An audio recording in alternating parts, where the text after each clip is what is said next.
Hello everyone, I am निशा। आज हम एक बार फिर एक मोस्ट इम्पॉर्टेंट करंट अफेयर के साथ आज हम डिस्कस करेंगे सीजीआई के बारे में। सीजीआई अभी अभी रिसेंटली क्या हुआ था कि यूयू ललित को चीफ जस्टिस ऑफ इंडिया के रूप में चुना गया था। अब 27 अगस्त को क्या होगा? 27 अगस्त को 2022 को 49th नंबर के CGI chief justice of India UU Lalit 27 अगस्त को शपथ लेंगे। यूयू ललित यानी कि उदय उमेश ललित।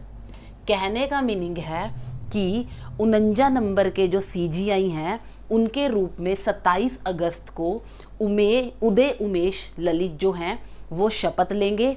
अब सबसे पहले माइंड में एक पॉइंट आता है, अगर ये 49 नंबर के हैं तो पहले नंबर के सीजीआई कौन थे? जो फर्स्ट नंबर के सीजीआई थे हीरालाल जे कानिया।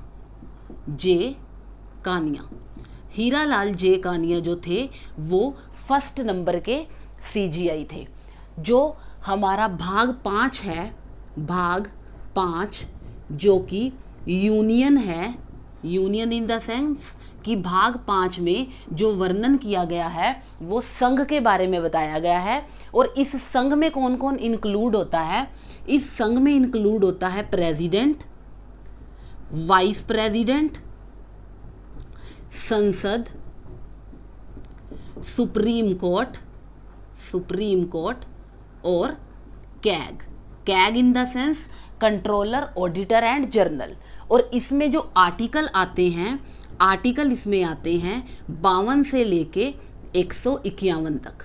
आर्टिकल 52 से लेके 151 तक जो हैं वो भाग 5 में आते हैं। अब जैसे कि मैंने पहले बताया कि आज हम चीफ जस्टिस के बारे में बात करेंगे, तो आर्टिकल जो है 124 से लेकर आर्टिकल जो 124 है वो मोस्ट इम्पॉर्टेंट है, जो कि हमें बताता है सुप्रीम कोर्ट के बारे में। और उसमें वो सब कुछ डिफाइन करता है कि जो आर्टिकल 124 है इसमें कि कौन होगा चीफ जस्टिस, जो है वो कौन होगा, ठीक, इसकी सैलरी कितनी होगी और इसका कार्यकाल कब तक होगा, कार्यकाल, और इसको शपथ कौन दिलवाएगा और ये कौन इसको हटाएगा। ये सारा जो वर्णन है वो सुप्रीम कोर्ट के जो आर्टिकल 124 में इन सारी चीज़ों के बारे में बताया गया है कि मोस्ट इम्पॉर्टेंट की जो चीफ जस्टिस ऑफ इंडिया है वो कौन होगा।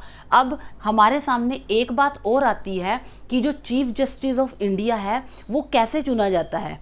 जैसे कि मैंने आपको बताया कि जो चीफ जस्टिस ऑफ इंडिया है इस बार यूयू ललित चुने गए हैं। तो जो सबसे सीनियर जो न्यायाधीश होता है ना, सबसे सीनियर, ये चीज़ ध्यान रखना, जो सीनियर न्यायाधीश होता है ना, सीनियर न्यायाधीश, उसे मुख्य न्यायाधीश के रूप में चुना जाता है। सीनियर न्यायाधीश को मुख्य न्यायाधीश के रूप में चुना जाता है, मुख्य न्यायाधीश के रूप में।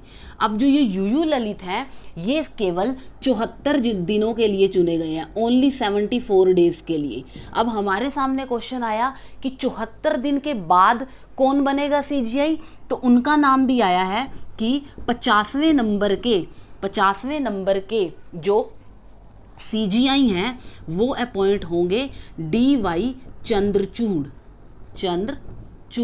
जो ये हैं ये 50वें नंबर के जो हैं सीजीआई अपॉइंट होंगे। एक बात और ध्यान रखना कि जब मैंने आपको 49 नंबर के बता दिए, 50 नंबर के बता दिए, लेकिन अगर अभी बात करें तो 48 नंबर के जो सीजीआई हैं वो कौन हैं? वो हैं NV रमना।